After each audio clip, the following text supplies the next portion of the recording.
tardes, hermanos. ¿Cómo están? Buenas tardes, hermano Jesús. Feliz año a todos. Qué bueno verlos nuevamente. Algunos nos vimos durante estas vacaciones, a otros pues no. Muchas felicidades. Feliz Navidad, feliz Año Nuevo. Feliz Día de Reyes. Feliz día de hoy, que es el día de Santo Nombre de Jesús, ¿verdad? Entonces, pues bajo el amparo del nombre de Jesús, vamos a empezar el día de hoy. Ahora que venga Miguel, para empezar vamos a rezar un misterio del Santo Nombre de Jesús, para ponernos bajo su protección. ¿Qué es lo que hoy le quieres pedir al Señor? ¿Cuáles son tus planes que tienes en este año? No son deseos ni tienes que comer uvas, ¿no? Acá es qué es lo que tú le quieres pedir al Señor, qué es lo que esperas del Señor este año, pero sobre todo, ¿qué crees que es lo que Dios espera de ti este año? Entonces vamos a poner esas ilusiones, esos sueños, esas metas en las manos de nuestro Dios. Y como ya sabemos, no es necesario hacer tanto cuento, ¿verdad? Y tantas cosas, ¿verdad? Como bien Jesús dice, yo quiero, no han entendido ustedes que lo que Dios quiere es misericordia y no sacrificio. Entonces, lo que el Señor nos está pidiendo es misericordia, más que actos, sacrificios y todo. Así que bajo el amparo del nombre de Jesús, vamos a poner nuestras vidas. ¿Has venido enfermo? ¿Tienes alguna enfermedad? Bueno, pues pónsela al Señor el día de hoy en sus santas manos. Pídele que te sane. Vamos a empezar con el santo nombre de Jesús. Bueno, para todos nuestros hermanos que están en la casa de oración, que ya conocen el santo nombre de Jesús, pues vamos a hacer un misterio. Para los que no lo conozcan y nos estén siguiendo pues, por internet, desde cualquier parte del mundo, pues bueno, lo pueden encontrar en la página web mariamadremisericordia.com, en la sección de oraciones, está la oración también del Rosario al Santo Nombre de Jesús. Gloria al Padre, al Hijo y al Espíritu Santo, como era en el principio, ahora y siempre, por los siglos de los siglos. Amén. Mi amado Jesús, mi Señor, con todo el amor de mi corazón, te amo, te adoro e invoco tu nombre santo con el fervor que se merece. Por eso Dios lo exaltó y le otorgó el nombre que está sobre todo nombre, para que el nombre de Jesús toda rodilla se doble, en los cielos, en la tierra y en los abismos, y toda lengua confiese que Cristo Jesús es el Señor, para la gloria de Dios Padre. Amén. Tu nombre santo sea exaltado, Señor. Jesús te amo. Tu nombre santo sea exaltado, Señor. Jesús te amo. Tu nombre santo sea exaltado, Señor. Jesús te amo. Tu nombre santo sea exaltado, Señor. Jesús te amo. Tu nombre santo sea exaltado, Señor. Jesús te amo. Tu nombre santo sea exaltado, Señor. Jesús te amo. Tu nombre santo sea exaltado, Señor. Jesús te amo. Padre nuestro Que estás en el cielo, santificado sea tu nombre. Venga a nosotros tu reino. Hágase tu voluntad en la tierra como en el cielo. Danos hoy nuestro pan de cada día. Perdona nuestras ofensas, como también nosotros perdonamos a los que nos ofenden. No nos dejes caer en tentación y líbranos del mal. Gloria al nombre de Jesús por amor al Padre. Gloria al nombre de Jesús por amor al Hijo. Gloria al nombre de Jesús por amor al Espíritu Santo. Dios te salve María, llena eres de gracia, el Señor es contigo. Bendita eres entre todas las mujeres y bendito es el fruto de tu vientre, Jesús. Santa María, Madre de Dios, ruega por nosotros pecadores, ahora y en la hora de nuestra muerte. Amén. Padre Santo, gracias por tu amor y por haber enviado a tu único Hijo a morir en la cruz por mí. Me arrepiento de todos mis pecados y renuncio a Satanás. Acepto a Jesucristo como mi Salvador y lo nombro el Señor de mi vida, para que sea Él quien a través del Espíritu Santo me transforme y para que en el nombre de Jesús pueda vivir feliz como hijo de Dios. Muy bien. Antes de empezar el tema, he notado algunas cosas. Es bueno que también aprendamos un poquito de doctrina, de catecismo, ¿verdad? Ahora vamos a poner ejemplo a Lupita. A ver, Lupita, santigua.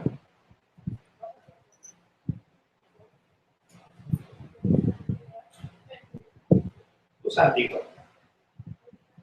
¿Cómo digo? ¿Cómo es? ¿Qué dices? Hay que diferenciar tres cosas: santiguarse, persignarse y el gloria al Padre. Son tres actos diferentes. Santiguarse es en el nombre del Padre, del Hijo y del Espíritu Santo. No es así.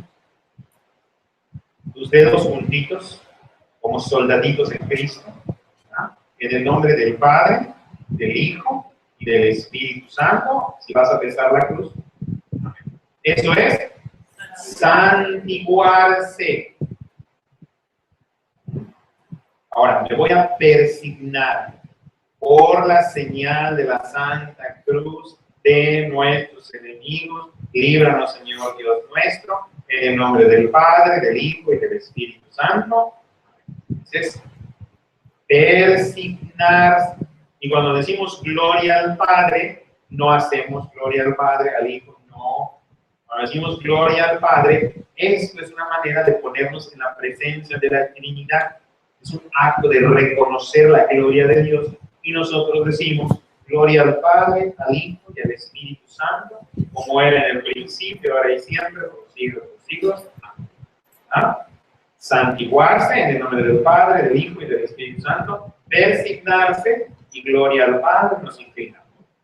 Pero son tres actos, ¿verdad?, diferentes. En el nombre del Padre estoy pidiendo la ayuda de Dios, la ayuda de la Trinidad. En la persignada estoy pidiendo también que Dios me proteja. Y en gloria a Dios estoy reconociendo a Dios como lo que es Dios. ¿Sí? ¿Sí, hermano? ¿Quedó? Vamos así poquito a poco comprendiendo eso. Ahorita vamos de gloria al Padre, porque vamos a hablar un poquito de eso también, de la gloria de Dios. La gloria de Dios y la gloria del hombre. Siempre nosotros hemos hablado de que no hay que quitarle la gloria a Dios. Pero ustedes creen que el hombre tenga también, que pueda decir el hombre que él tiene gloria en las cosas de Dios. ¿Cuál sería? Nosotros usamos una frase, dice, no hay que quitarle la gloria a Dios. ¿Qué es quitarle la gloria a Dios? Reconocer que él fue. ¿Reconocer qué? Que él fue. Que él obró, ¿verdad? O sea, él no una sanación. Sanó a la persona porque yo le impuse las manos. Porque yo soy bueno, esa persona sanó. ¿Qué estoy haciendo ahí? Le estoy robando la gloria a Dios. ¿Por qué? Porque tú seas bueno, seas no bueno, seas lo que seas, Dios puede usar misericordia a través de ti y sanar.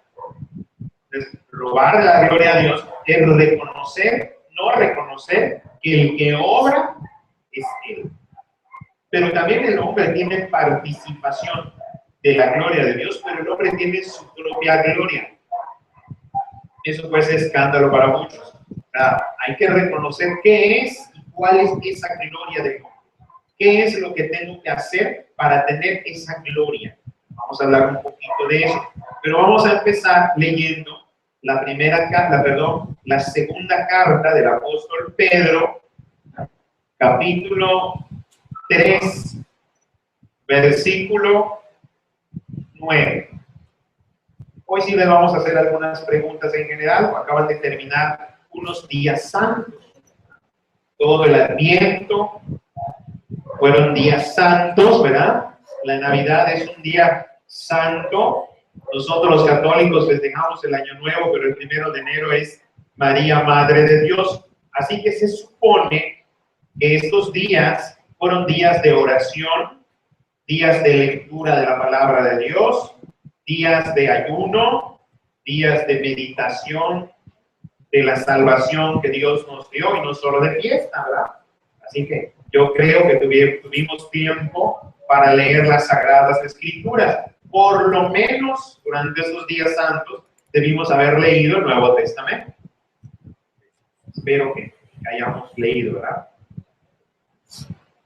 Segunda de Pedro, capítulo 3, versículo 9 dice: no retrasa el Señor la promesa como algunos creen. Es que pacientemente os aguarda, no queriendo que nadie perezca, sino que todos vengan a penitencia. Eso dice la Sagrada Escritura en la versión de la Nácar Colunga. ¿Qué dice la Jerusalén?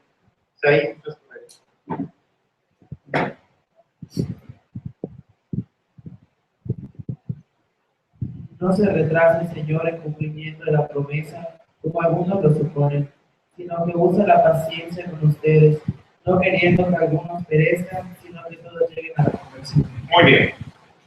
¿Qué quiere decir esa escritura? A ver, Gabriel, explícanos esa escritura. Puedes volverla a leer. Léela si quieres, para que la escuchemos. ¿Ah? Explícale. Oh, dale. No se retrasa el Señor en el cumplimiento de la promesa, como algunos lo suponen. Lo que ocurre es que tiene paciencia con vosotros, pues no quiere que algunos perezcan, sino que todos lleguen a la conversión. Ok. ¿Qué quiere decir esa parte de la Biblia? Es una parte que se lee mucho y es muy conocida. A ver, ¿qué quiere decir?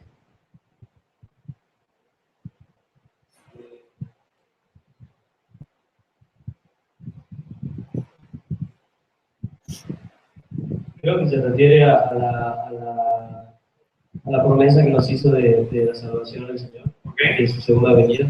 ¿Qué más?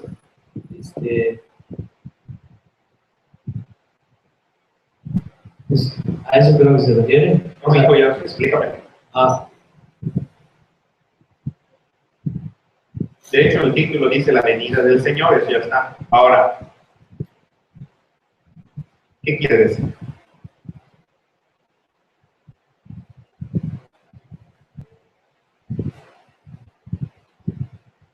Pues pues el Señor quiere que nos convirtamos a Él para que para su segunda venida, pues ya hayamos tenido ese encuentro con Él y pues podamos reinar con Él. A ver, Saraí, ayúdanos por favor. ¿De qué está hablando ese texto del Escritura? ¿Sí, hermana Sofía? No. Tampoco. Tampoco. ¿Cuál es la idea central de ahí? Lea, por favor. El tiempo, pero ¿cómo empieza diciendo? A ver. No se retrasa, no piensen ustedes que se retrasa, dice, no retrasa el Señor la promesa, como algunos creen. Ese es lo central. Lo que está diciendo el apóstol Pedrini es, no se retrasa el Señor en su promesa, como algunos creen. ¿Qué más dice?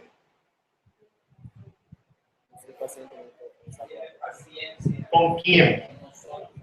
Okay. ¿Para qué? ¿Qué quiere decir entonces el texto de la Escritura, Gabriel?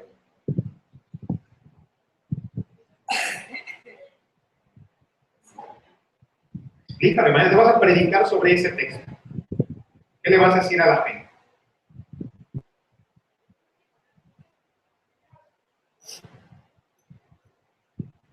Yo lo estoy entendiendo, ¿no? Explícame. Yo no lo he entendido. A ver, explícame. Bueno, que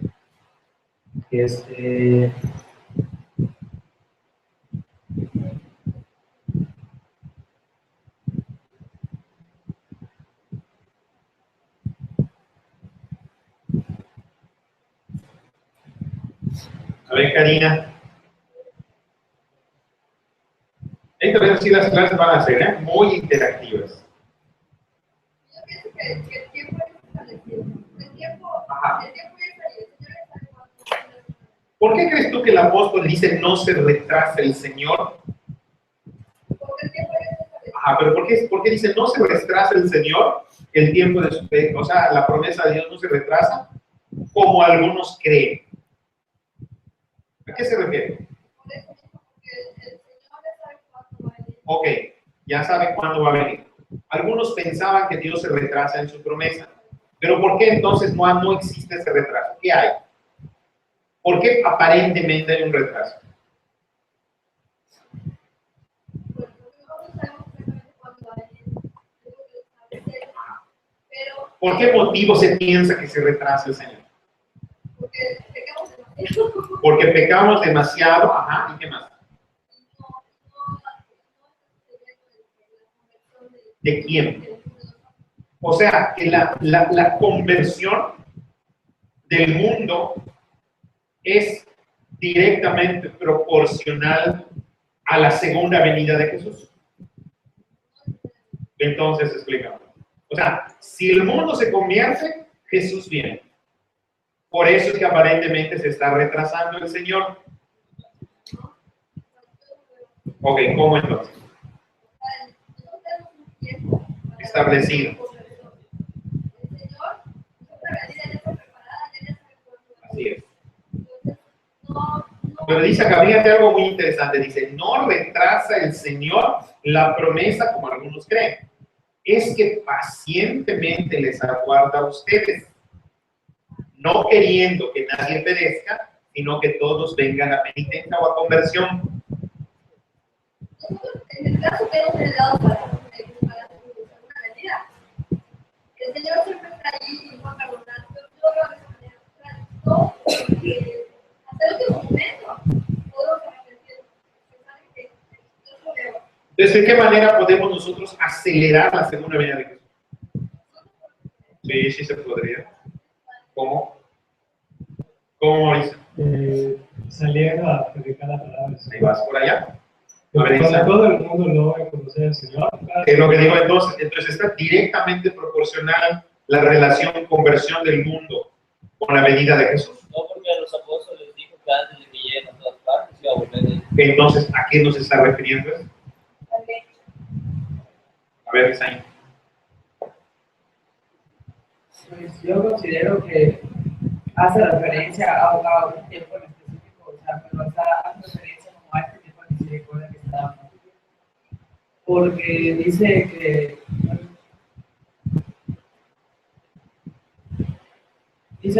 no retrasa el Señor la promesa como algunos creen, es que pacientemente os aguarda, porque algunos ya saben que el Señor va a venir.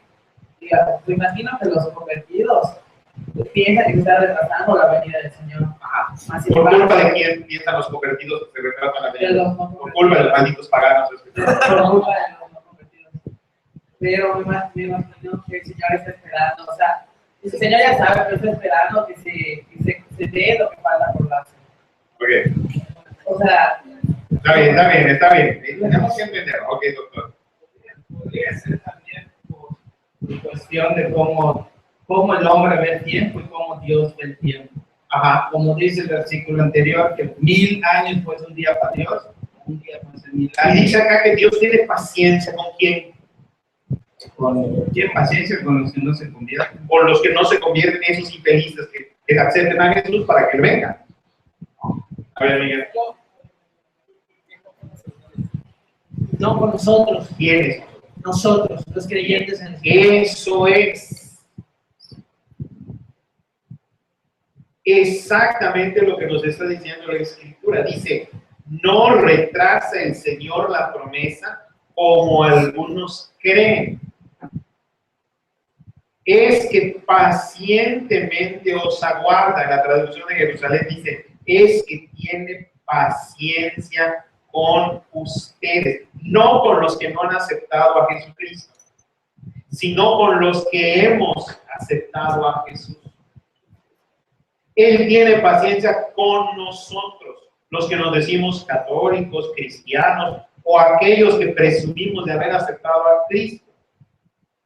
Dice, Dios tiene paciencia con ustedes, porque ahora sí esperan de que nadie se pierda, sino que esos otros pobres infelices se salven. Pero ¿de quién tiene paciencia? Entonces, Jesús no retrasa su venida, sino que tiene mucha paciencia con nosotros, que no estamos haciendo lo que nos corresponde. El Señor no está esperando, no se refiere, y su venida no parece retrasarse, porque nosotros no hacemos lo que nos corresponde. Nuestro trabajo es que los demás acepten a Jesús. Él tiene paciencia, pero no con ellos, con los que no lo aceptan, sino con nosotros. Entonces, cuando el Señor dice, no retrase el Señor la promesa como algunos creen, es que pacientemente os aguarda. ¿A quiénes está referida esta carta? A los creyentes, no a los paganos. Sino que todos vengan a venir. Aquí está el problema, hermano. Si Jesús no ha venido ahora, no es por culpa de los no convertidos, es por culpa nuestra.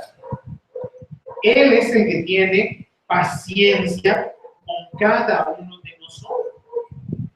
¿Y qué paciencia tiene Dios? Que estos textos de las Escrituras muchas veces no las entendemos. ¿Qué paciencia tiene Dios?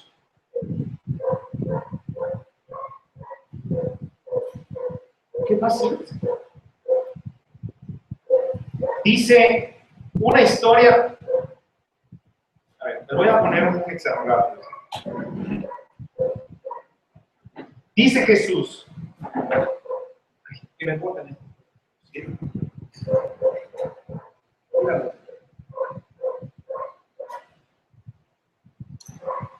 Yo vine a salvar que se había perdido, por lo que estaba perdido. Yo me completo en esta frase. A ver, Gabriel, ¿qué palabra va?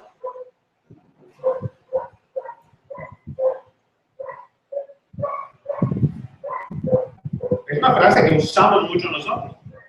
Dice Jesús, yo no vine por los justos, yo vine a salvar.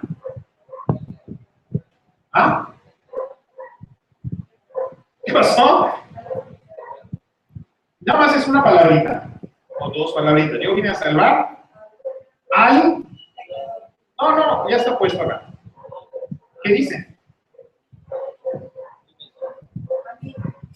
No, lo que Jesús dijo. Yo vine a salvar... ¿Ah? Es solo una palabra. Completen esto, ya esté listo. Solo tengo que poner allá un artículo o un pronombre más bien.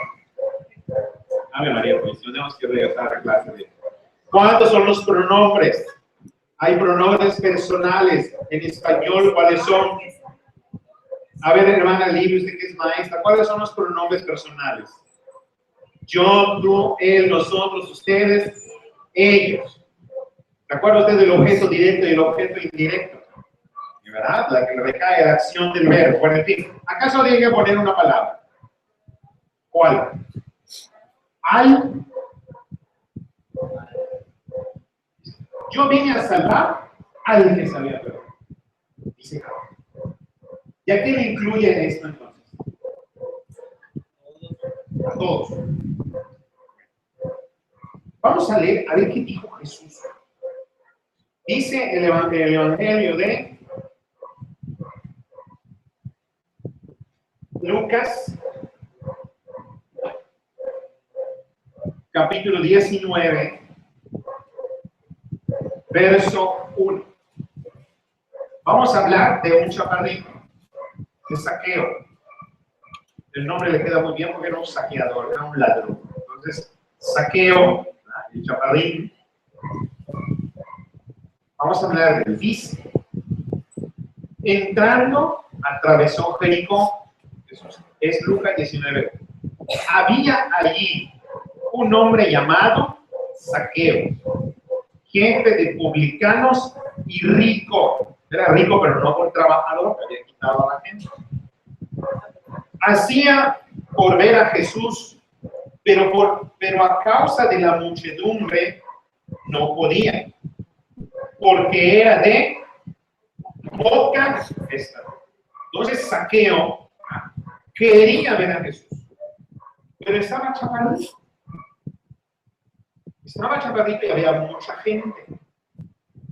Y dice, corriendo adelante, ¿verdad? Le valió que había mucha gente. Se mete, eso es la actitud de los chaparritos, ¿verdad? Se mete como puede, ¿no?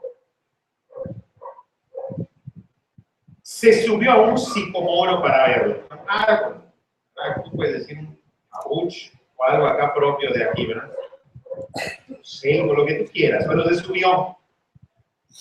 Pues había de pasar por ahí. Cuando llegó a aquel sitio, levantó los ojos Jesús y le dijo, Zaqueo, baja pronto, porque hoy me hospedaré en tu casa. Esa es una de las pocas partes de la Escritura que acá el Señor fue un gandalla. No esperó que lo invitaran, sino que Él se invitó. O sea, le digo al chaparrito, a ver, niño, bájate de allá, porque yo me voy a hospedar hoy en tu casa. Pocas veces hacía Jesús eso, esperaba que lo invitaran, pero esta vez le valió a Jesús y le dijo, a ver niño, bájate, me voy a hospedar en tu casa. Él bajó a toda prisa y le recibió con alegría. Viéndolo, todos murmuraban, como siempre, los murmuradores atentos, ¿verdad? ¿Qué va a pasar? De que hubiera entrado a alojarse en casa de un hombre pecador.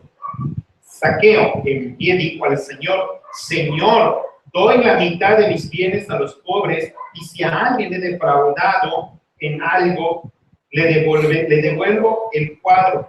Díjole Jesús, hoy ha venido la salud o la salvación a tu casa, por cuanto este es también hijo de Abraham. Pues el Hijo del Hombre ha venido a buscar y salvar ¿qué? Lo que se había perdido. ¿Cómo es? ¿Cómo dice? Lo que se había perdido. Ahí dice lo. ¿Ah? Hay una diferencia entre lo, el. Lo, ¿para qué se usa? Para cosas y animales. El se utiliza para personas. Entonces lo que Jesús dijo, o más bien lo que Jesús nunca dijo, y nosotros lo decimos, sí. Por eso. Pero acá dice Jesús, yo vine a salvar, no dijo al que se había perdido. Si dijera Jesús, al, no habría duda, se refiere al ser humano. Pero Jesús no dijo, yo vine a salvar al que se había perdido. Y dijo él, yo vine a salvar lo que se había perdido. ¿Por qué? Vine a salvar lo que se había perdido. Luego dice más adelante, ¿verdad? Que se refiere a la salvación también de las personas. Pero ¿por qué dice el no? Y no dice al. Una de dos. O Jesús no estudió gramática y no lo sabía, ¿verdad? Se confundió en el uso de los objetos directos e indirectos, ¿verdad? Los pronombres y todo eso. ¿O por qué quiso hacerlo así? ¿No creen ustedes que muchas veces hemos usado esa parte de la Escritura diciéndose a la gente y diciendo Jesús vino a salvar a alguien que se había perdido? Cuando Jesús dijo vine a salvar lo que se había perdido. ¿Por qué? ¿Por qué piensan ustedes? No, Él viene a salvar lo que... ¿Qué es lo que se había perdido? ¿Ah? La vida eterna. ¿Pero qué es lo que se había perdido? ¿Qué es lo que habíamos, aparte de la vida eterna? ¿Qué es? ¿A qué se refiere? Cuando tú llevas la salvación a una persona, ¿qué es lo que se ha perdido?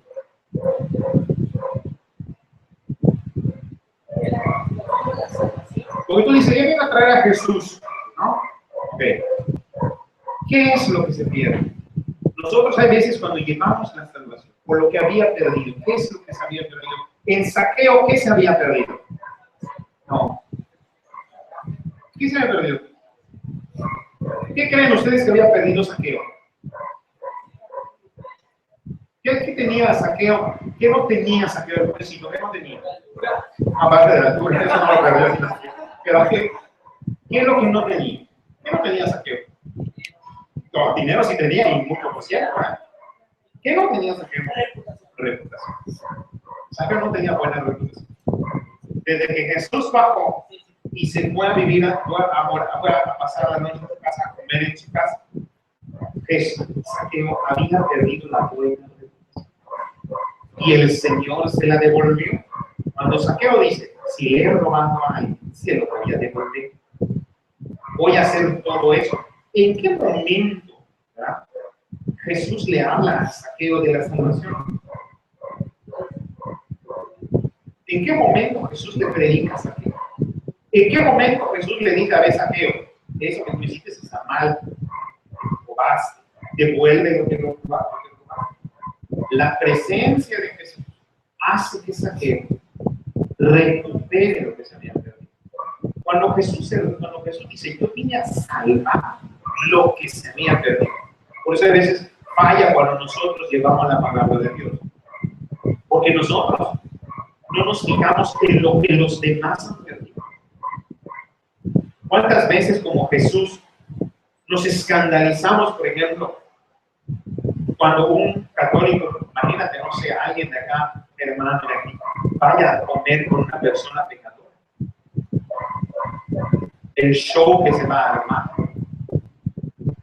Dios mío, a comer con esa persona, no venía esta pecadora, pero cae mal, ya se contaminó. O fue a pasar allá a la tarde, ya hasta allá, y cargó todos sus demonios. Entonces, tonterías que la gente dice. Lo mismo hacía a Jesús. Voy a comer a casa de Saqueo, y lo primero que decían los chismosos es, murmuraba, mire, el maestro, el santo Jesús, voy a comer a casa de este enano. Y aparte el ladrón. Jesús descubre en la persona lo que se ha perdido. ¿Qué ha perdido esa persona? Por ejemplo, una mujer que se dedica a la vida galante, ¿qué ha perdido? La intimidad. Jesús viene a buscar lo que se ha perdido para recuperar al que se ha perdido. No es al revés. Jesús viene a buscar lo que perdió la persona. Pues cuando nosotros llevamos la palabra de Dios, ve que es fácil descubrir, hay veces que ha perdido esa persona. Hay veces ves tremendas jetas de las personas que ha perdido la felicidad, la alegría de vivir. Entonces, ¿qué hay que recuperar? La alegría de vivir. ¿Qué tengo que hacer entonces para que recupere esa persona? A lo mejor contarle un chiste, a lo mejor bailarle, a lo mejor alegrarlo de alguna manera. ¿Por qué? Porque estoy recuperando lo que se había perdido. Y cuando yo recupero lo que se ha perdido, recupero para Dios. Entonces, ¿a quién? Al que se ha perdido. ¿Me entendieron? No es al revés. En cambio, nosotros, cuando vamos a llevar la palabra de Dios, tú ves el bulto entero. Eres un pecador maldito y yo te vengo a comer. Eso es lo que pensamos como cristianos. Yo soy mejor que tú porque yo ya lo conozco a él, en cambio tú no lo conoces. Yo soy mejor que tú, ¿verdad? Porque yo comulgo, yo rezo. Tú no. Si actuamos nosotros de esa manera, lógicamente nadie se da cuenta. Entonces tenemos que buscar en la persona lo que se ha perdido, los que se dedican a predicar la palabra de Dios y quieren llevar la palabra de Dios. Ve que ha perdido esa persona. ¿Qué ha perdido? La dignidad, la alegría, el gozo, la salud. Hay veces vas a visitar a un enfermo. ¿Qué le dices? creyente, ¿qué le dices al enfermo? Estás viviendo la cruz del Señor. Ofrécete al Señor. No vas a decirle al enfermo esas palabras. Al contrario, ¿qué es lo que perdió? La salud. ¿Qué tienes que hacer que el enfermo haga? Recupera la salud. Anda al médico, no tengas miedo, anímate, vamos a orar para que Dios te dé la sanación. Muy poco le importa al enfermo en ese momento ofrecerse como alma víctima. Que no digo que esté mal. Entonces, cuando nosotros llevamos la palabra de Dios, es ver qué es lo que la persona ha perdido. No criticarla. Pobre Zaqueo. Era una persona que tenía mucho dinero, de baja estatura, algo frustrado por eso, pero no tenía buena reputación. Dice la Sagrada Escritura, dice en el verso 7, viéndolo todos murmuraban de que hubiera entrado a alojarse en casa de un hombre pecador. ¿Cuántas veces nosotros criticamos esos actos? Cuando Dios nos envía ahí a llevar la palabra de Dios, a ser testimonio de Dios, no delante de tus hermanos, sino delante del que lo necesita. ¿Qué ha perdido la otra persona? Yo lo analizaba hoy. A veces criticamos esa amargada, esa pobre hombre. Lo ha perdido. ¿Qué tenemos que hacer? Que lo recupere lo que ha perdido y no murmurar. Jesús viene a salvar lo que se ha perdido. Él puso ejemplos. Había una mujer que tenía 10 monedas, perdió una, buscó la moneda, se alegró. También tenía ovejas, se perdió una oveja, la encontró. Y después dice el Señor, como lo va a decir acá, pues el Hijo del Hombre ha venido a buscar y salvar lo que estaba perdido. Al recuperar lo que se perdió, recupera al pecador. Por eso falla muchas veces nuestras prédicas, que no tiene esa persona. Dice la Sagrada Escritura,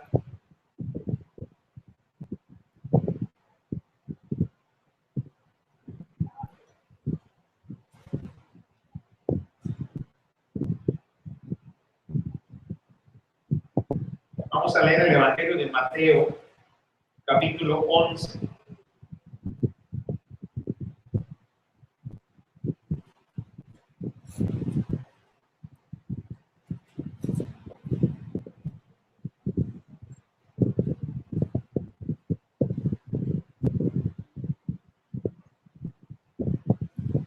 Verso 16.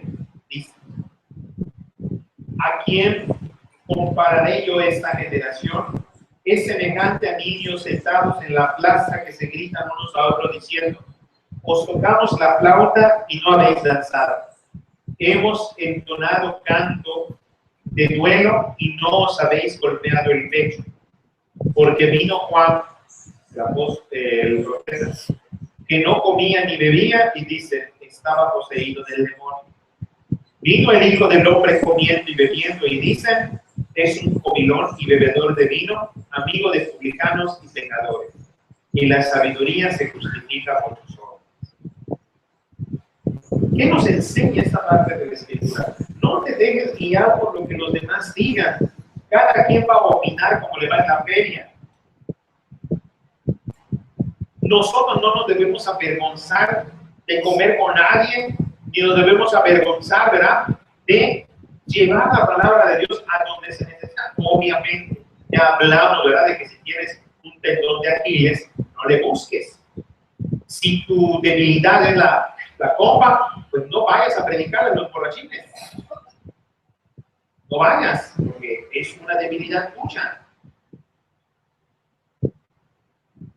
El Señor nos llama a no avergonzarnos si comemos, tomamos, no le importa tomar o comer con una persona que está lejos de Dios.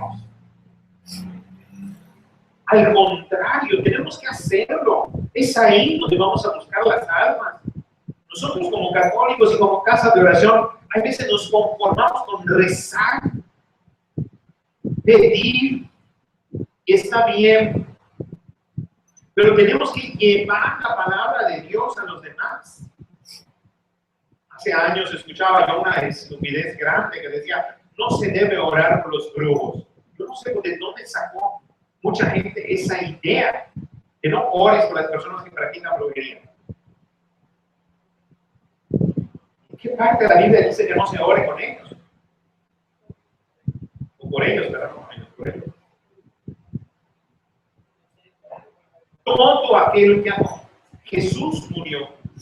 Y el sacrificio de Jesús es igualito lo que hizo por ti que lo que hizo por el peor asesino que puedas imaginar. El mismo sacrificio. No hay diferencia. No digo, esta gota de sangre es para Miguel, porque es menos pecador que Hitler. Y esta otra, ahí agite todo lo demás que me quedó. ¿No? Jesús murió, ofreció su sacrificio para ti y para mí. Hasta para la persona que tú consideras más buena, que a lo mejor en su vida ha cometido un pecado mortal, pero que no ha aceptado a Jesucristo. Esa persona se va a condenar. Se va a condenar, por muy bueno que sea, pero no ha aceptado a Jesús. La salvación viene por Cristo. Entonces el Señor nos viene a recordar eso. ¿Qué haces tú por los demás? Regálale un cobertor a alguien que no tiene frío, regálale el cobertor, pero dale la palabra de Dios. ¿Y en qué momento le voy a dar la palabra de Dios? En los momentos y en los lugares pues, donde pues, a lo mejor no son muy bonitos, que digamos. Tenemos que llevar la palabra de Dios y no criticar. Llevarla y no dejarte guiar por murmuración. Si tú estás obrando con la conciencia recta y estás llevando la palabra de Dios, lo que los demás digan, que no te cause. Eso sí te digo, no vas a recibir críticas de los pecadores, a los que nosotros llamamos pecadores, sino vas a criticar a los que están contigo. ¿Por qué? Porque hay que guardar una buena reputación, que nosotros mal utilizamos. Dice la Sagrada Escritura,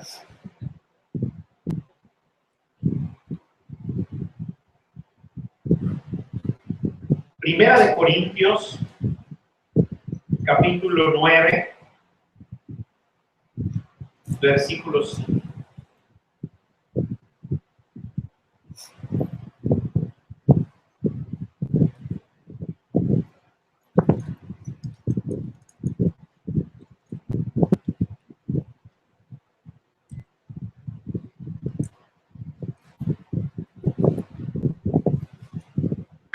En 15, perdón.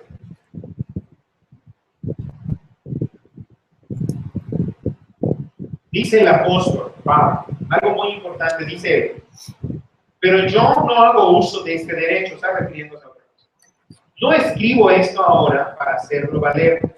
Mejor me fuera morir antes que privarme de esta, ¿qué? Mi gloria. ¿Cómo lo dice en la Jerusalén? Yo de ninguno de estos derechos he hecho uso, y que conste que no escribo esto para reclamaros nada.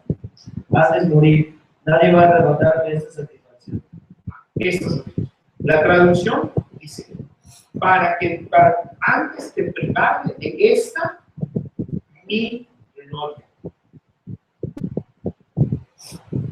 El apóstol se está refiriendo a su gloria. Dios tiene su gloria y tú tienes una gloria que tienes que cuidar. De hecho, Pablito dice, mejor, ¿cómo dice acá? Sí. Mejor me fuera morir antes que privarme de esta mi gloria. Y continúa diciendo, porque si evangelizo no es para mí motivo de gloria, sino que se me impone como necesidad. Ay de mí si no evangelizare. Si de mi voluntad lo hiciera, tendría recompensa. Pero si lo hago por fuerza, es como si ejerciera una administración que me ha sido confiada. Acá dice algo muy importante Pablo. Dice Y hay dos maneras de evangelizar. ¿Cómo? Si lo hacemos con gusto, por voluntad, o lo hacemos por la fuerza. Tenemos que evangelizar. Es un mandato de Dios. Si lo hago, por eso dice acá, dice él, si de mi voluntad lo hiciera, tendría que recompensa. O sea, que si tú llevas la palabra de Dios con gusto, ¿qué vas a tener? ¿Qué quiere decir eso? ¡Qué maravilla! Algo que es una obligación, Dios lo vuelve y lo convierte en un motivo de gloria, de gusto. Si tú evangelizas con gusto, ¿qué vas a tener? Una recompensa. Ahora, si no lo haces, no vas a tener tu recompensa. Entonces, debemos evangelizar como sea. Pero ¿quieres recompensita? Con gusto, de voluntad. Dice él, pero si yo lo hago por fuerza, como si ejerciera una administración que me ha sido confiada. O sea, es decir, es un deber, es una obligación. Entonces, la gloria del hombre está en evangelizar, pero no en evangelizar por obligación, sino en evangelizar como con gusto y por voluntad.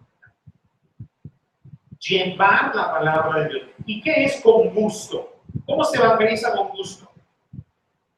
Preparándose, preparando tus prédicas, leyendo las Sagradas Escrituras, haciendo oración para que el Espíritu Santo nos ilumine y puedas llevar tu palabra de Dios, la palabra de Dios con gusto.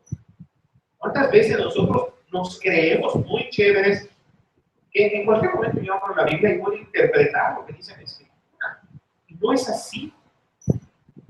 Si Dios te da la gracia, lo puedes hacer. Pero lo que el Señor nos está diciendo acá, que hay que hacerlo por voluntad y con gusto para obtener la recompensa. Dios no nos da su gloria, o sea, nos comparte gloria sí, pero nosotros no podemos arrebatarle la gloria de Dios. Pero la gloria del hombre, hay una gloria que Dios da. Pablo va a decir, ¿verdad? Antes morirme que perder esta mi gloria. Como dirán a Jerusalén, antes que perder esta mi satisfacción. Es su gloria.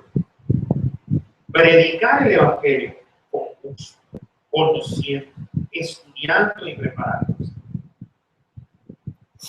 Decíamos nosotros de Zaqueo. Hay dos cosas muy importantes ahí. Jesús se invita a sí mismo a pasar ese día en casa de Zaqueo.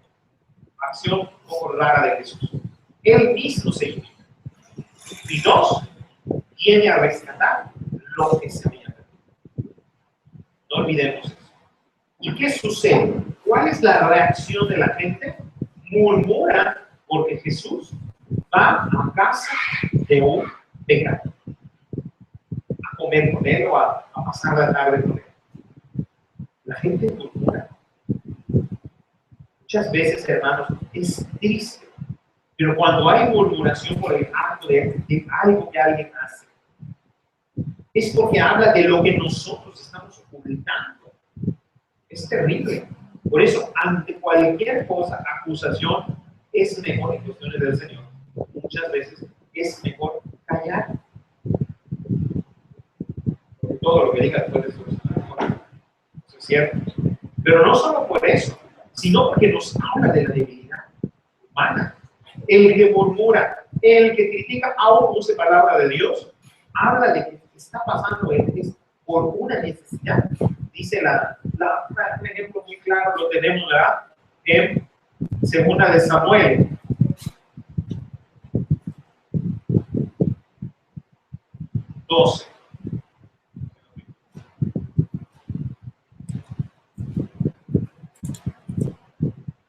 Después de que David peca, comete adulterio y homicidio, aparentemente hace un acto de generosidad, ¿verdad? Acoge a ¿cómo se llama? Betsabé, alguien del palacio. Y él estaba en su trono y dice en el capítulo 12, versículo 1, dice, Yahvé le envió al profeta Natán para decirle, busca este caso. Había en una ciudad dos hombres, el uno rico y el otro pobre. El rico tenía muchas ovejas y muchas vacas, y el pobre no tenía más que una sola ovejuela, que él había comprado y criado. Con él y con sus hijos había crecido juntamente, comiendo de su pan y bebiendo de su vaso, y durmiendo en su seno, y era para él como una hija. O sea, le está poniendo Natán un ejemplo al profeta. Pero fíjense cómo empieza diciendo Natán: busca sobre esto que te voy a decir.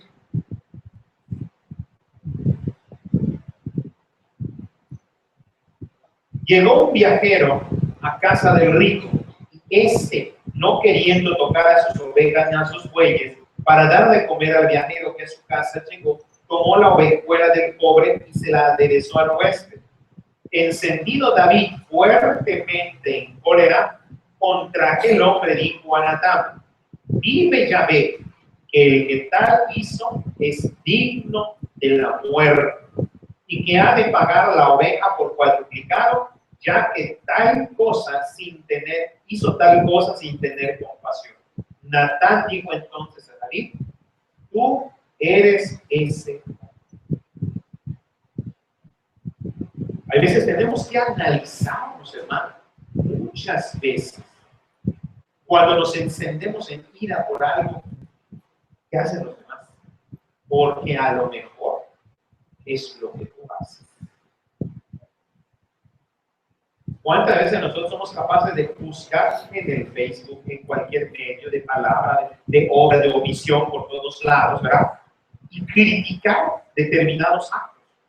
Y lo que nosotros no nos damos cuenta es que al hacer eso, nosotros ponemos al descubierto lo que nosotros no estamos haciendo.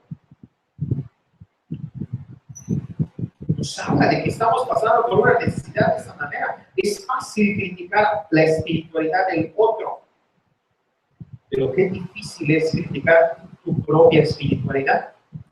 ¿Por qué? Porque nos sentimos justos ante Dios.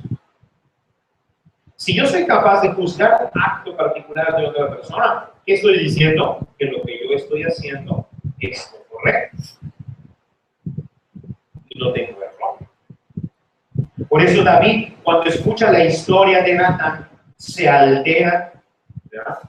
Se levanta de su trono, tira su cerveza que estaba tomando y dice: ese hombre merece la muerte. Y le dice Natán tranquilamente, no tranquilamente, le dice: pues ese hombre eres tú. Entonces David es cuando se da cuenta, ¿verdad?, de su pecado, lo que él hacía. Dios nos invita a eso. No murmuremos, no critiquemos, aunque nos parezca que lo hizo. Es muy sencillo. Levante su mano aquel, ¿verdad?, que alguna vez ha herido a otra persona sin mala intención. Levante su mano, por favor. El que ha herido a alguien sin mala intención. O sea, que hirió a alguien, dijo algo y sin mala intención. Pero me gustaría saber, hay veces, ¿quiénes levantan la mano? ¿Verdad?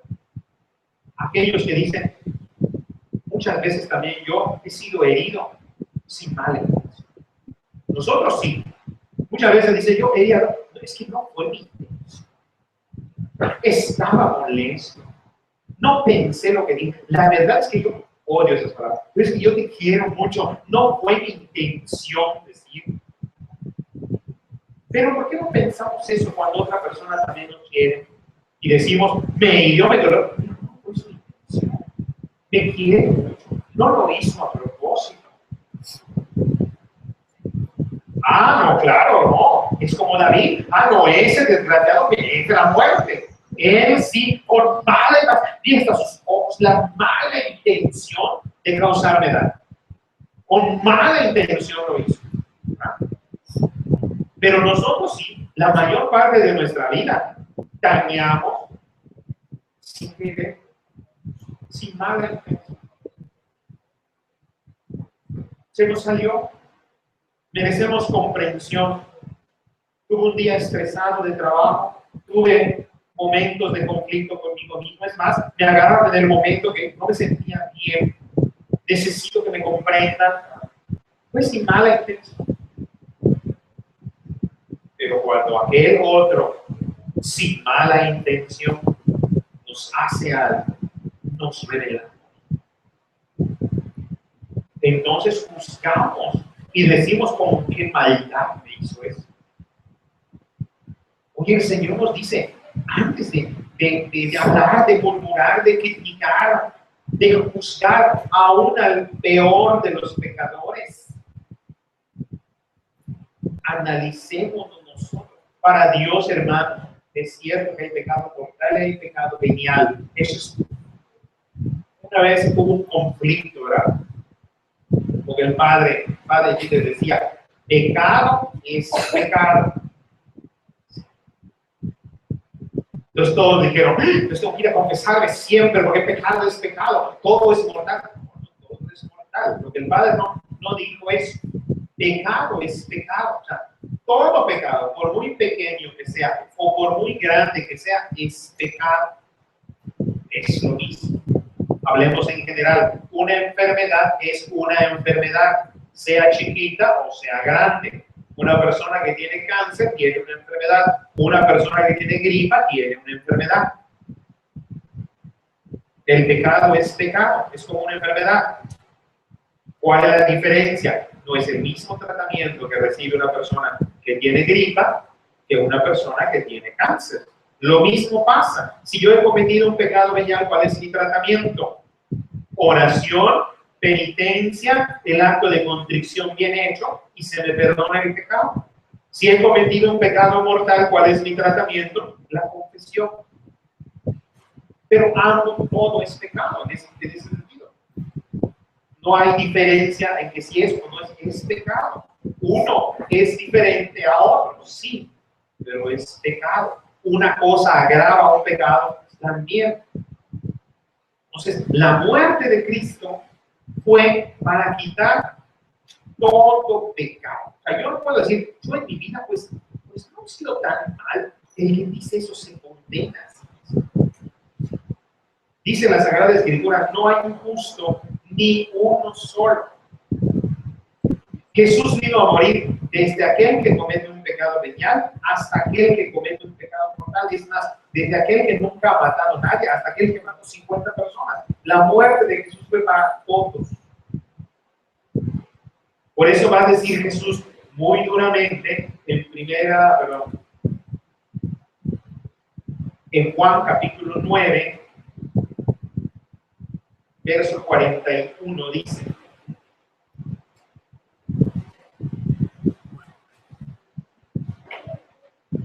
vamos a empezar desde antes, el 35. Oyó Jesús que le había echado fuera y encontrándole le dijo: ¿crees en el Hijo del Hombre? Respondió él y dijo: ¿quién es, Señor, para que crea en él? Díjole Jesús: le estás viendo. Es él que habla contigo. Dijo él: creo, Señor, y se postró ante él. Jesús dijo: yo he venido al mundo para un juicio, para que los que no vean y los que ven para que los que no vean y los que ven se vuelvan ciegos. Oyeron esto algunos fariseos que estaban con él y le dijeron: aunque nosotros somos también ciegos. Díjoles Jesús: si fuerais ciegos, no tendríais pecado. Pero como decís, vemos, y vuestro pecado permanece. Es decir, el fariseo decía: no somos tan malos. Jesús dice: si dices eso, tu pecado permanece. El que se reconoce ciego ante Dios, porque la justicia de Dios no es la misma justicia de los hombres. El que se reconoce ante Dios, el que reconoce a Dios su nada, ese obtiene todo de Dios. Para Dios no hay diferencia. Jesús murió por todos el mismo sacrificio. Y es lo que Él quiere que hagamos. que nos pongamos ante la presencia de Dios y con toda humildad reconozcamos que sin Él nada podemos hacer. Nada. Él es todo. Eso basta. La salvación nos la tiene entregada Jesús para apropiarnos de ella. La justicia de Dios, por eso hay mucho conflicto en eso en la mente de las personas. Jesús cuenta una parábola y dice que muchos trabajadores los contrató aquella persona, ¿se acuerdan? Unos en la mañana, uno a mediodía, uno a la tarde, y a la hora de la paga empezó a pagarle a los que habían contratado desde la tarde, ¿no? Al revés, y terminó hasta con los de la mañana. Cuando llega con los de la mañana, dicen los de la mañana, si a eso les pagaron un denario, a nosotros nos van a dar quién sabe cuánto. Y llega y el otro les da lo mismo. Y dicen, ¿por qué nos pagas lo mismo si trabajamos más? ¿Por qué? Porque la justicia de Dios no es la justicia de los hombres. La definición de justicia de los hombres es darle a cada quien lo que le corresponda. La justicia para Dios no es así. La definición de justicia para Dios es darle a cada quien lo que necesita. Esa es la justicia de Dios. Dios no ve según lo que te corresponde, sino lo que necesitas. Si aquel necesita más, le va a dar más. Si aquel necesita menos, le va a dar menos. Por eso Jesús va a decir, ¿verdad? Al que mucho tiene, se le va a dar más. ¿Por qué? Porque lo necesita. Porque lo pone a trabajar y va a necesitar más. Entonces, yo tengo 1,000 pesos, por ejemplo. Los reparto a los pobres. Es un ejemplo, ¿no? Los reparto a los pobres. ¿Qué pasó? Necesito más. Entonces Dios le va a dar más. Lo reparto, Dios le da más. Lo reparto, Dios le da más. Al que poco tiene, pues se le va a quitar eso poquito que se le va a gastar. Entonces la justicia de Dios es darle a cada quien lo que necesita. Claro, si nosotros vemos desde la perspectiva humana, decimos que Dios es injusto. Yo trabajé más, me corresponde más. Y dice Dios, a ver, espérame, tranquilito, no es así. Quieres más, trabaja más, pero no en el aspecto de trabajar y matarte a trabajar, sino en el aspecto de abrir tu corazón, reparte lo que tienes, da a todos, y entonces Dios te va a dar, porque tú lo vas necesitando. Alguien que busque, no me acuerdo es un salmo que dice, un abismo le dice a otro abismo. ¿Ya leyeron ese salmo? ¿No? Si lo rezan en completas en laudes, busquen ese salmo. Sí, doctor.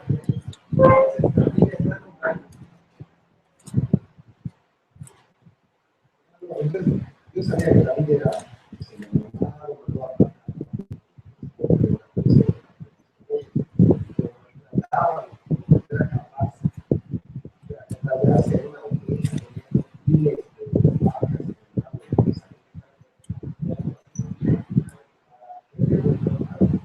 No. Ese ejemplo se lo puso Natán refiriéndose a Betsabé. Natán le quiso decir, tú como rey tenías a todas las mujeres que quisieras. El pobre de Urías solo tenía una, su esposa, y tú le quitaste a su esposa, mataste a este pobre hombre, ¿no? Y el pecado. David no se había dado cuenta de su pecado. Era lo chistoso. David pensaba que es bueno.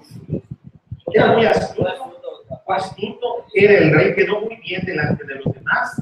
Él dice, bueno, esa pobre mujer viuda, despreciada en la sociedad, la voy a traer a vivir aquí en mi palacio. Mató a Urías. Entonces, eso es lo que Natán, ¿verdad? Dios le dice a Natán, ve y dile a David, cuéntale este cuento, esta historia.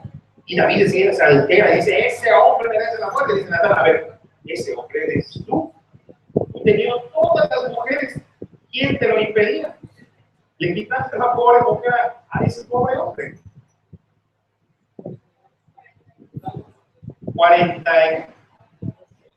42, Salmo 42. A ver, vamos a ver quién va a decir. Dice. De hecho es Elohim, acá se basa la canción. Dice, Como anhela la sierva las corrientes de las aguas. A ver, los que tengan su Biblia, vamos a leerlo, aunque sea otra versión. Es 42 o 43. Como anhela la sierva las corrientes de las aguas, así te anhela mi alma, oh Dios. Mi alma está sedienta de Dios, del Dios vivo. ¿Cuándo iré a ver y veré la faz de Dios? Mis lágrimas son día y noche mi pan. Como me dicen cada día, ¿dónde está tu Dios? Lo recuerdo y mi alma se expansiona. Pues atravesaba yo por medio de los nobles hacia la casa de Dios, entre los gritos de alegría y alabanza, empieza a algazar. ¿Por qué te abates, alma mía? ¿Por qué te turbas contra mí? Espera en Dios.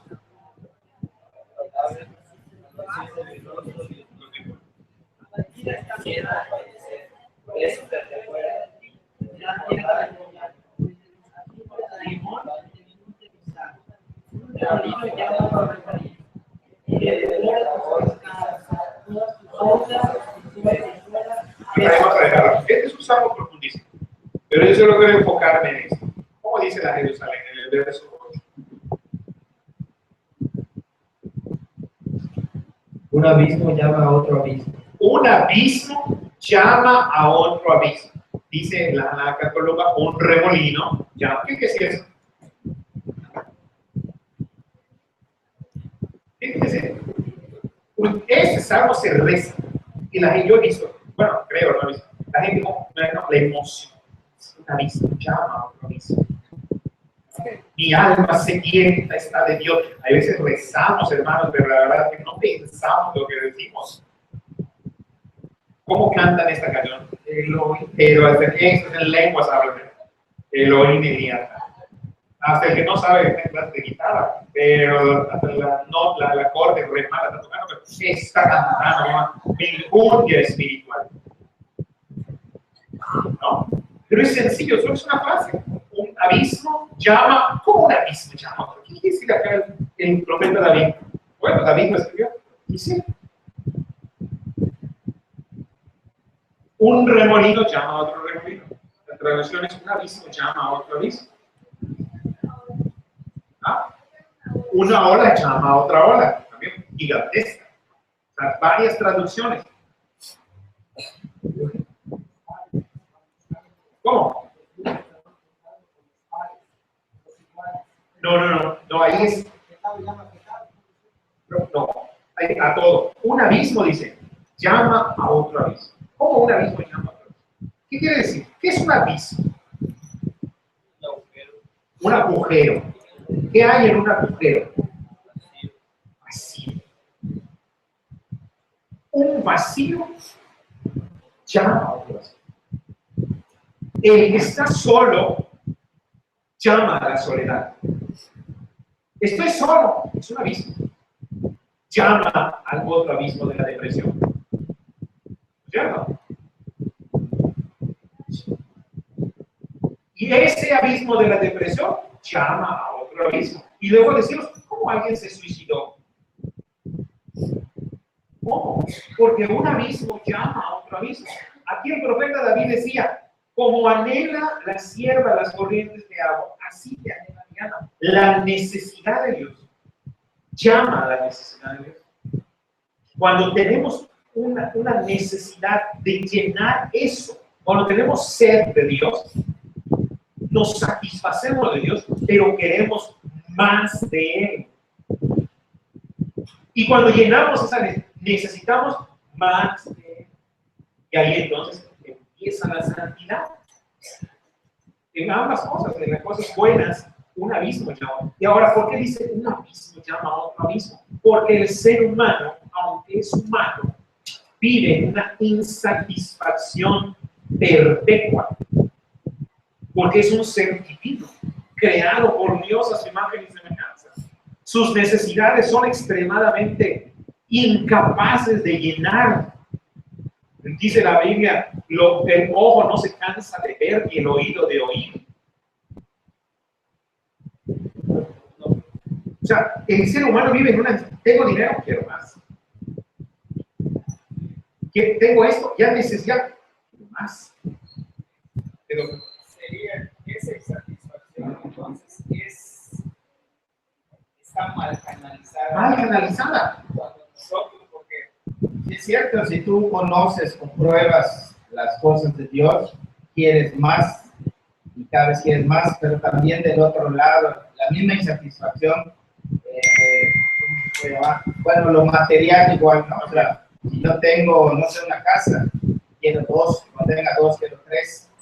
Y como digo, si gano 1,000 pesos, digo, pues si ganara 2,000 pesos, ya no estaría yo muy apretado. Si ganas 2, 3 y 5, va a ser lo mismo. Va a ser siempre, nunca vamos a encontrar una satisfacción total.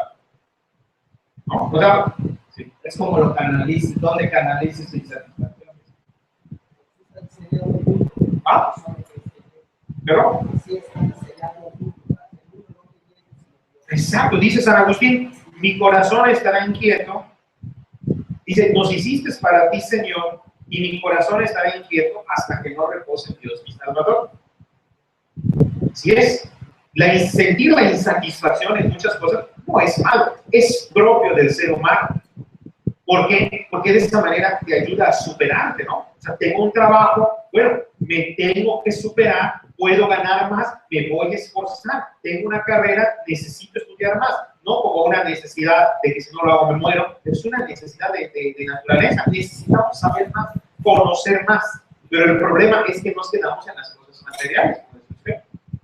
Pero si es insatisfacción, yo voy hacia Dios. Por eso empieza diciendo David, mi alma está sedienta como un ciervo. Dice, como anhela la sierva las corrientes de las aguas, así te anhela mi alma por Dios. Mi alma está sedienta de Dios, del Dios vivo. Y luego él va a decir, ¿verdad? En el verso 8, un abismo llama a otro abismo. Con el rumor de tus cascadas, todas tus olas y tus olas pasan sobre mí. Siempre el hombre, el abismo del hombre, pero va a llamar a otro abismo. Y que ese abismo, que llame a otro abismo, sea la sed de Dios.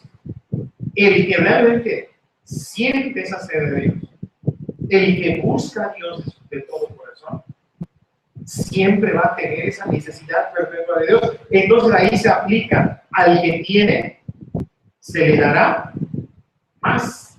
O sea, bueno, si tiene, o sea, tienes y no tienes, ¿no? Porque tienes ese vacío de Dios. Entonces yo lleno ese abismo, pero como este abismo ya llamó al otro abismo, ahora tengo que llenar el otro abismo. Y como el otro abismo ya se llenó, este otro abismo ya llamó a otro abismo y ya tengo que llenar. Y ese otro abismo acaba de llamar al otro abismo y hay que llenarlo. Y ese otro abismo, ¿se acuerdan esa cancioncita de un elefante se golpeaba sobre la telaraña, no? ¿Sí es así? ¿Cuándo acababa el elefante de golpearse en la tierra? Jamás. Eran 2 elefantes, 3 elefantes, 4 elefantes, 5 elefantes, 6 elefantes, 10,000 elefantes, 40,000 elefantes, 1,000,000 de elefantes, 1,000,000 de elefantes. Y la tela de la araña que se aguantaba tanto elefante, pero continuaba la tela de la araña. Lo mismo pasa allá. Lo mismo. Un abismo llama al otro, y el otro llama al otro, y el otro llama al otro, y el otro llama al otro, y el otro llama al otro. Pues por eso la persona que se estanca en toda su vida, espiritual, moral, académicamente, que se estanca, porque hay gente que dice, ya está. Se muere, se muere. Se muere su interior y del físico también. Hay gente que ya está, dice, ya tengo, ya cumplí. ¿Viste? Si habías cumplido, ya estarías aquí en el reino. El que cumple no está aquí. El que dice, ya cumplí, es en tu tumba. Ya está. Si dices, ya cumplí, perdóname, discúlpame, todavía no. Todavía te tienen tirado aquí en la tierra. Porque si ya cumpliste, estás allá. Solo el que ya cumplió, en el momento que tú cumples con todo, a menos que alguno tiene que ser así, cumples con todo, dice Dios, listo, ahora sí vente para tu reino. Si estás aquí, no has cumplido, falta. ¿Qué pasa con los que van al purgatorio también? Ellos cumplieron, Pero mal. Hicieron chambón, o sea, pasaron el examen con 60. O sea, eso quiere decir, Él cumple el libro de todo, cumplió. Por eso dice el apóstol Pablo, ¿cómo ha sido tu obra? Dice, muchos van a pasar por el fuego. Dice, ¿cómo ha sido tu casita? ¿Cómo la has hecho? Dice él, de paja, de oro, de plata, de cemento, ¿de qué? Si no va a tener que pasar, dice, vas a tener que pasar como aquel que pasa por el fuego. Es eso. La obra es buena, pero está toda así, como que le falta reparación, ¿no? Una pregunta bien pensada. Entonces, la santidad empieza en la adicción de Dios. Así es, muy buena pregunta. La adicción de Dios es lo que necesitamos para quitar todas las demás adicciones. Porque Dios es infinito, nunca vamos a llenarnos de Dios. O sea, sí, pero todavía falta más porque hay un abismo que llama a otro abismo. ¿No entienden?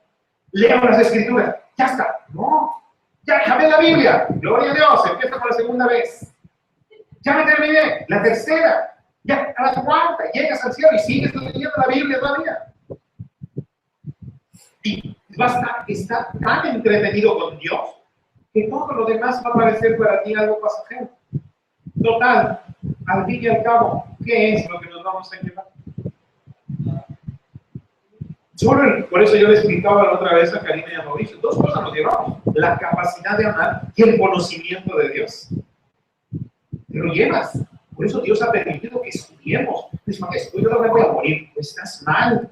Porque estudiar, conocer a medias, a la biología, así que la célula y su membrana y todo lo demás, y que no importa, estás conociendo, te va a ayudar, no sé cómo, pero te va a ayudar. No sabemos, pero son dos cosas que nos llevamos. La intelectualidad no cambia cuando mueres.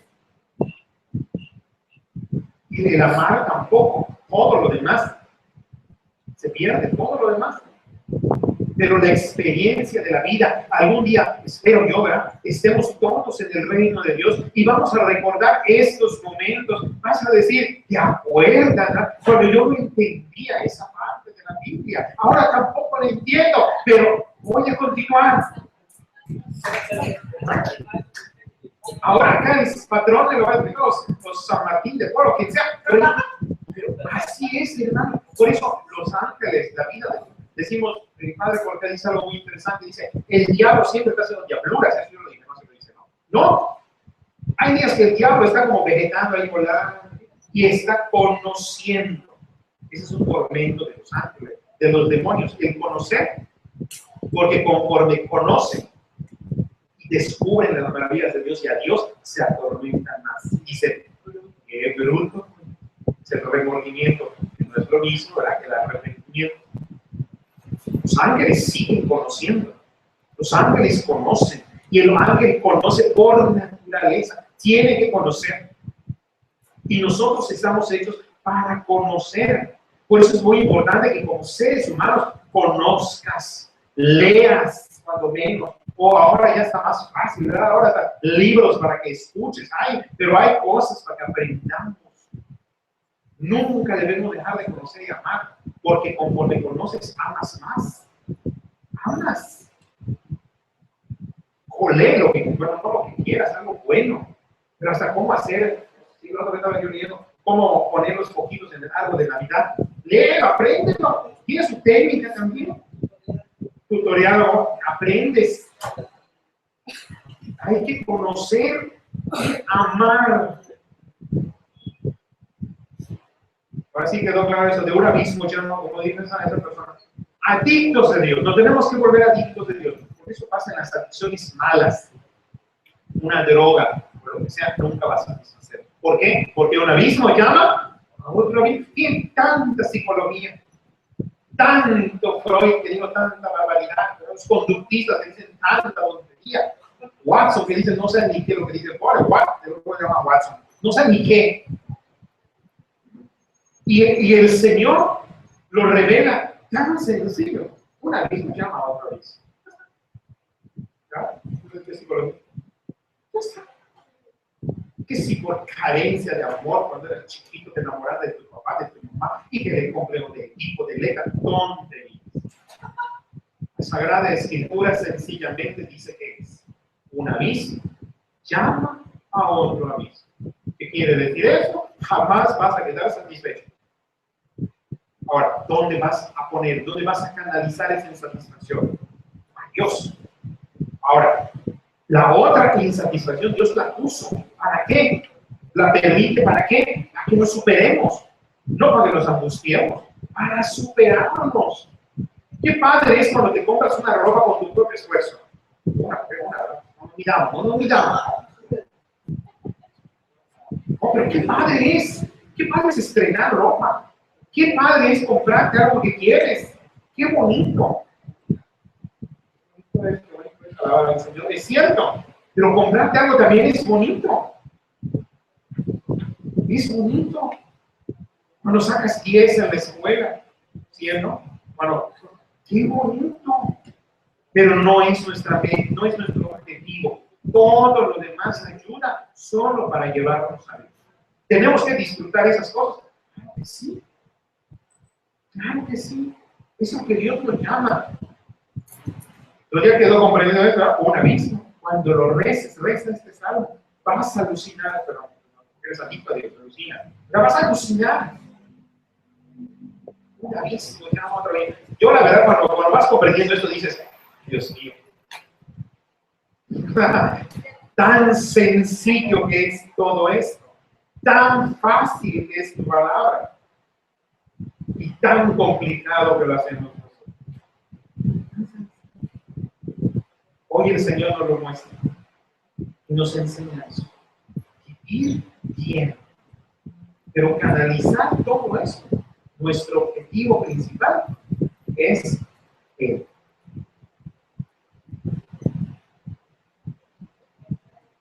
Eso es lo que necesitamos. Ahora les quiero hacer una pregunta, les iba a, pero no ruego porque no está. Entonces, sí, busquemos al Señor. Un abismo llama a otro abismo. Por eso, cuando muchas veces ya no existe esa necesidad de Dios, cuando tienes tu encuentro con Dios, quieres conocer más. Empieza. Hay que buscarla. ¿Por qué? Porque si nosotros empezamos a entrar en un fastidio de las cosas, de conocer a Dios, no tenemos ganas de orar. ¿Qué dice? Un abismo, llama a otro abismo. Entonces, ahora, con trabajo, hoy no reservo un trabajo. ¿Qué va a pasar? Mañana vas a rezar menos. Y pasado mañana vas a rezar menos. Y otro día vas a rezar menos y te das cuenta que no vas a rezar. ¿Por qué? Porque un abismo llama a otro abismo. Pero si hoy me esfuerzo y con todas mis fuerzas rezo, aunque no tenga ganas, ¿qué va a pasar? Esta necesidad va a llamar a otra necesidad. Pues mañana tendré un poquito más ganas de orar, y pasado un poquito más, y luego otro poquito, y luego otro poquito. Un abismo llama. Muy bien, hermanos. Sí. Nunca. No. Nosotros nos acostumbramos a la costumbre, Así es. tiene hambre y le dan su biberón, y ya se calma porque la recompensa inmediata. Vas creciendo y tienes un cliente que lo compran y estás contento. En cambio, olvidamos que la recompensa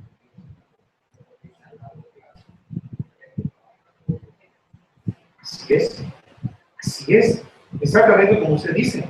Que la trampa de Satanás en el Génesis fue eso, la recompensa inmediata. Come de este fruto y serás como Dios. Y dice Dios, a ver, tranquilo, yo te dije que vas a ser como yo. Es más, para eso te creé, no es lo que fuiste creado. Vas a ser como Dios, pero no comiendo este fruto. Así es mi voluntad. Dios sabía que es otro tipo de recompensa. Eso de un abismo llama a otro abismo.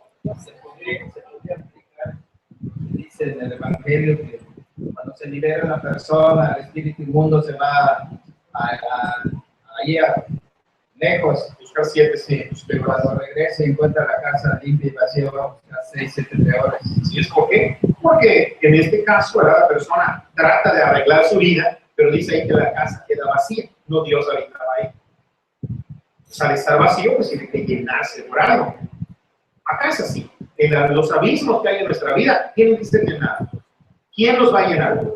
¿Dios o el diablo? que lo llena Dios, bueno, qué bueno. Si el diablo lo llena, va a ir uno de mal en peor. Ahí se explican todas las teorías psicológicas del crimen y de todo lo demás. El criminal se hace, pues sí, y empieza con algo chiquitito, matando un ratoncito, y luego mata a eso. Claro, un abismo llama a otro abismo.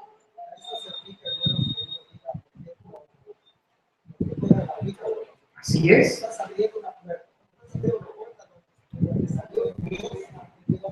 Así es, claro, sí. Cualquier demonio, ¿verdad?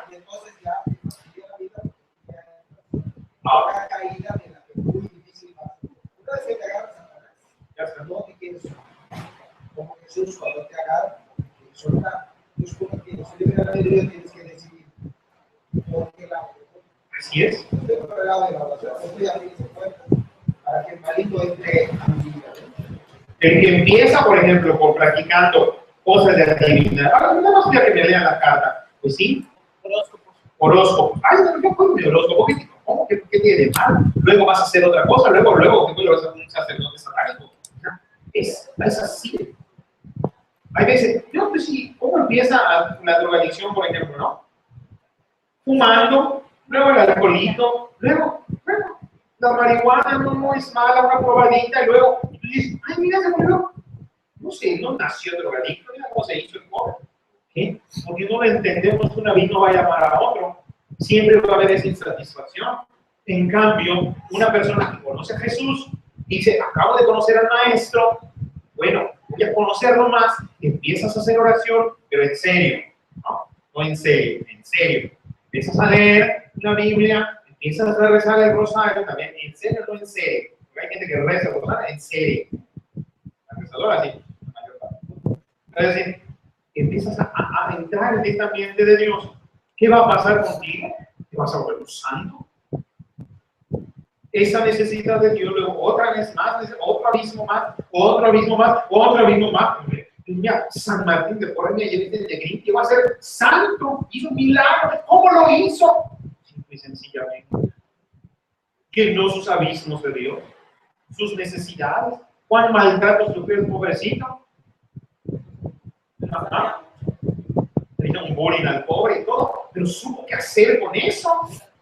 Aparte de Negrito, era hijo ilegítimo, y en fin, muchas cosas. Entonces, hay gente que, pues es que la sociedad me hizo, o sea, mi familia, pues, nací en una familia, ahora con esas tonterías que uno dice, ¿no? Mi familia fue como desintegrada, ¿no? Y ¿cómo se llama? Y aparte, mi familia, pues no sé qué, hoy me enteré de un caso así tristísimo, ¿no? Una muchacha de 15 años que sale de su casa y se va a vivir con otro muchacho, que no tiene tampoco la mayoría de edad, tiene 16 años.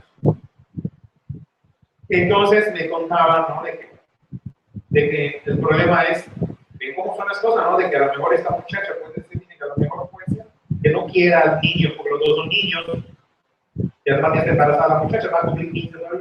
Entonces, es decir, que no quiera al niño, pero que se tuvo que salir, porque resulta que el papá tiene a otra persona, a la vez tiene otros hijos, pero la mamá tiene que ver con otras personas, y la hermana es drogadicta, y el hermano no sé qué. Tú dices, bueno, ¿qué es eso? ¿Cuál es el chiste de acá? Que la persona, uno de ellos es santo. ¿Puede pasar? Claro que sí. Claro que sí. ¿Qué es lo que está pasando aquí? Entonces, esta niña sale de su casa. ¿Por qué? Por una necesidad que tiene. A lo mejor no sé si de cariño, o necesidad de salirse de su casa. Una insatisfacción, es un abismo que está llamando a otro abismo, y otro abismo llama a otro abismo, y si alguien no interviene ahí, ¿qué va a pasar? Que esta familia se vuelve una familia maldita. Entonces es una maldición, pues una maldición allá puede ser, pero, o sea, ¿qué está sucediendo? Es que nosotros debemos hacer, como veíamos al principio, llevar la palabra de Dios. ¿Qué necesidad hay en esas personas? Pero ¿qué hacemos? Juzgamos, criticamos. Es culpa de los papás, es culpa de esta niña, es culpa de otro, es culpa. Es cierto, no digo que no, pero nos vamos a pasar culpando a la gente. Hacer algo. Y si vamos, hay veces nos ponemos también nuestra cara de católicos santos. Vamos a juzgar. pásate por la iglesia, ese, tranquilo, tú no vas a poder más de llevar la presencia de Dios. ¿Qué necesidad hay? Cariño, alegría, pues es mejor que nos disfracemos de bailemos para ellos, se rían un rato, haz cumplido. Yo por eso cuando escucho muchas veces, ¿no? En Navidad nada más se le va a ver a los niños, pues no importa. A Navidad se le lleva un sanguchito a alguien, no importa. Si lo haces de corazón, lo estás haciendo bien. No para que tú te sientas bien, porque ahí es otra cosa. Pero si tú estás haciendo un baile, haces una pastorela, bailas, alegraste a alguien, le devolviste lo que había perdido, como dice Jesús, ¿has cumplido la palabra de Dios? En cambio, si vas a llevar tu Biblia y criticas, quita esos demonios que tienes allá, esas imágenes, todo eso que está mal, quita ese cuadro que está maldito, quita esto, quita lo otro. No te preocupes porque si no, ¿qué pasa? En su momento, no. En su momento. No es condenar a la gente, es llevar la presencia de Dios. Depende de quién estamos hablando. Estoy hablando de gente no convertida. Ahora estás hablando de gente convertida, o sea, claro, no tiene que tener tonterías, es otra cosa. De hecho, San Pablo es muy duro cuando él dice, eso es bueno aclararlo también, dice Primera de Corintios 5. Es bueno aclararlo, ¿verdad? Porque no manera que el hermano digo, ya no le puede ir a meter a todos lados, va a llevar la palabra de Dios. ¿Cierto? Primera de Corintios 5.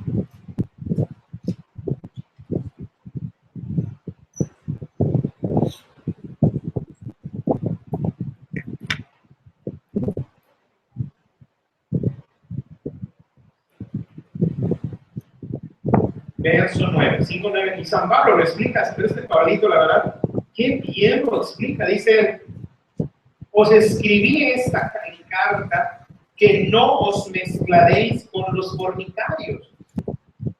¿Sí? No te mezcles con los fornicarios. No cierto con los fornicarios de este mundo, o con los ávaros, o con los ladrones, o con los idólatras, porque para eso tendríais que saliros del mundo. Cuidado, hermanos, la pureza de los fariseos no debe entrar en nosotros, que muchas veces pensamos nosotros, ahora como ya vivo mi fe, y en mi trabajo esos desgraciados infelices son amores pecadores miserables, yo no me puedo llevar con ellos. O sea, vamos a cambiar el ejemplo de las manos con agua bendita. Si los saludo, hay agua bendita, no me puedo contaminar. Dice Pablo, no es así. No es así, porque tendrías que salirte del mundo, dice él. Cuando yo digo no te mezcles con los fornicarios, no me refiero a los que viven en el mundo, a los idólatras, pero viven allá, ese es su estilo de vida. ¿Qué quiere decir eso? Estoy en celebración de Navidad y te invitan los fornicarios, ¿verdad? Anda a tomar tu Coca-Cola, pero toma tu agüita, lo que tú quieras. Ni modo, lo demás, pues ¿qué más puede hacer uno? Al contrario, por tu presencia se puede convertir. Una vez a Conchita Cabrera, una mística muy grande. Yo la verdad admiro mucho en la vida de Conchita Cabrera. Mística. Ella es fundadora, junto con el padre Félix, creo, de la Orden de los Misioneros del Espíritu Santo. Ella tenía esas locuciones interiores con Jesús desde San Luis Potosí, si no me equivoco. Entonces, Conchita Cabrera, cuando se encuentra con el Señor, ella sufría mucho porque era casada. No porque odiaba a su esposo, sino porque ella quería entregarse totalmente a Dios. Ella vivió mucho la locura de los santos. No vayan a hacer nunca nada lo que es, ¿no? Entonces ella vivió mucho eso. Entonces su esposo, que era una persona muy importante en la sociedad de esa época, tenía que asistir a fiestas y a reuniones. Entonces Conchita Cabrera se ponía corsés y todo de penitencia. Pero eso sí, se vestía así, ¿cómo se llama? Elegantemente vestida, pobre de fashion, pero así de verdad. Pero la gente decía, qué hermosa mujer, qué alegre mujer, aunque por dentro tenía clavos y todo que se ponía para ofrecerse. Eso es otra cosa, eso ya es vida de santo, ¿no? Pero eso sí, nunca llegó algo, ay, me duele, no, ella bailaba y comía todo delante de los demás. Atendía a su esposo, ¿Por qué? Porque su esposo era una persona muy importante. Pero Conchita Cabrera, ¿cómo sufría para ir a las fiestas? No le gustaba el ruido, no le gustaba la música, quería estar siempre en oración. Entonces ella se quejaba con Jesús, ¿verdad? Y se llevó a su esposo a Jesús, pero todavía, vivió unos años con él, ¿no? Entonces decir, no vayan a empezar a hacer, por favor. Entonces decir, agarra y empieza, Conchita Cabrera, cada vez que iba a las fiestas, decía, Señor, no quiero ir, mi esposo me dice que yo vaya, no quiero ofender, no sé qué le digo Jesús, ya que el Señor siempre nos sorprende. Y le dijo, Conchita, si tú no vas a esa fiesta, ¿quién va a llevar mi presencia ahí?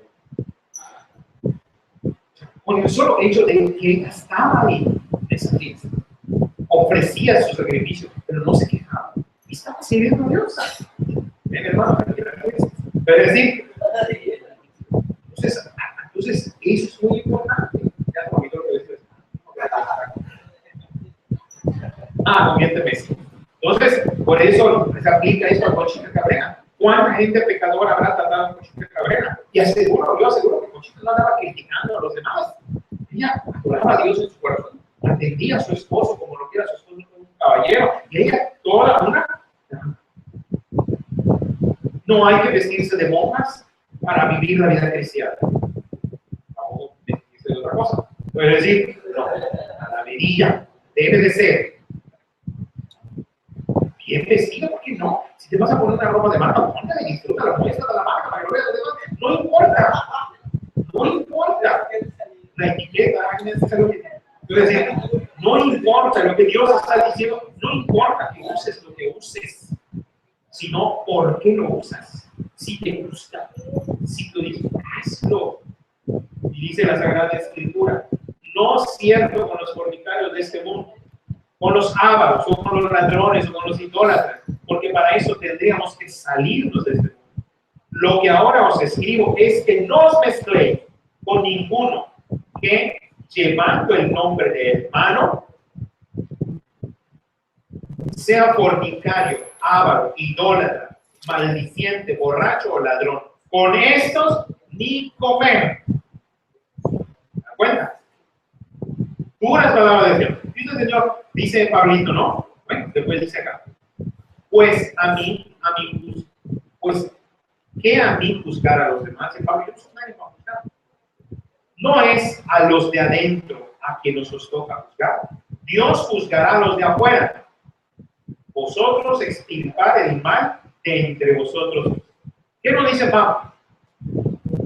Aquí tampoco hay que aclarar. Hay gente que está cerca de Dios que está luchando. Hay pecados muy particulares que cuestan, por ejemplo, los vicios. El que ha agarrado un vicio se convierte a Dios, Dios lo puede curar en un momento.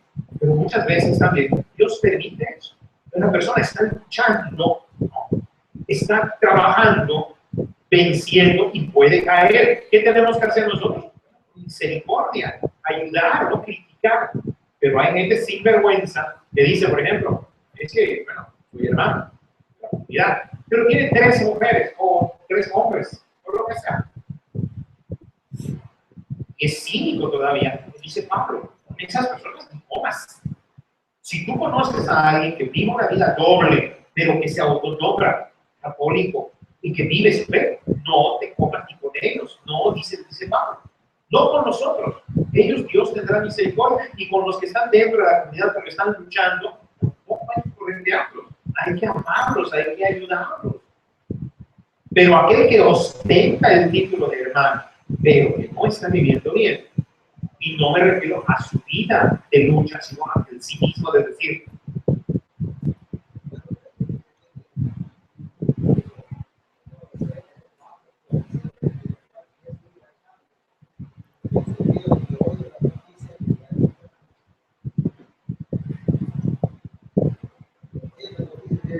algo que nunca se había visto aquí a un grupo de gente que dijeron que el mundo se iba a acabar porque iba de enero. Entonces, que tenían que encerrarse en el templo 3 días, un templo protestante. Y vendieron mujeres, niños y todo allá, compraron víveres, vendieron cosas, entonces se encerraron. Y hasta hoy vendieron que no pasó nada, y ya están saliendo del templo, pero estoy encerrado. Todas las familias pensando que estaban protegidos del fin del mundo del templo. Y eso me recordó que hace unos años un grupo de gente se encerraron en un templo en California, porque detrás de un cometa tenía no sé qué cosa, y que tenían que llevar tenis nuevos, porque iban a emprender un viaje al exterior, irse a otra dimensión. Entonces, bueno, y se suicidaron todas esas veces no sé si por aceptarlo o no, una serie de gente. Aquí en Yucatán son las cosas encerradas, pero uno dice, ¿qué piensa esa gente que le dice, oye, vamos con todo, tienes que encerrar en el templo porque con eso, cuando vea la destrucción sobre el templo, se va a salvar? Tiene que haber una doctrina, tiene que haber poco raciocinio para darte cuenta si lo que le están diciendo Es correcto. es correcto.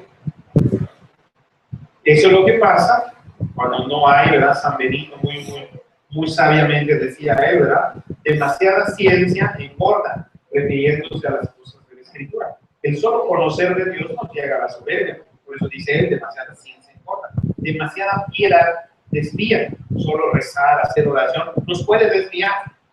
Empezamos a rezar a todo el mundo y a cualquier cosa y creer cualquier cosa. Dice San Benito, ciencia y piedad edifican la iglesia de Dios. Rezar mucho y estudiar y conocer mucho. Para saber que, bueno, lo que me están diciendo es verdad. Así es. Entonces, recordemos, hermanos, vamos a llevar la palabra de Dios en nuestro ejemplo. No critiquemos a los demás. No somos nadie para juzgar al peor de los pecadores. Como dice Pablo, yo no hablo de los pecadores que hay en el mundo. Eso Dios los va a juzgar, Él sabrá. Seamos portadores del Evangelio. Llevemos a Jesús. No podemos nosotros, ¿verdad?, entrar dentro de las personas y saber por qué hicieron tal cosa. Se llegan a esas cosas, lo que dice la Escritura. Un abismo ya no. Muy bien, hermanos, pues yo creo que todo. Le damos gracias a Dios por todo lo que nos ha permitido y le pedimos a la Santísima Virgen. Dios te salve María, llena de gracia. Bendita eres entre todas las mujeres y bendito es el fruto de tu vientre Jesús. Santa María, Madre de Dios, ruega por nosotros pecadores, ahora y en la hora de nuestra muerte. El Señor nos bendiga, nos guarde de todo mal y nos lleve a la vida eterna. Buenas noches a todos los que nos ven. Buenas noches a todos los de la casa.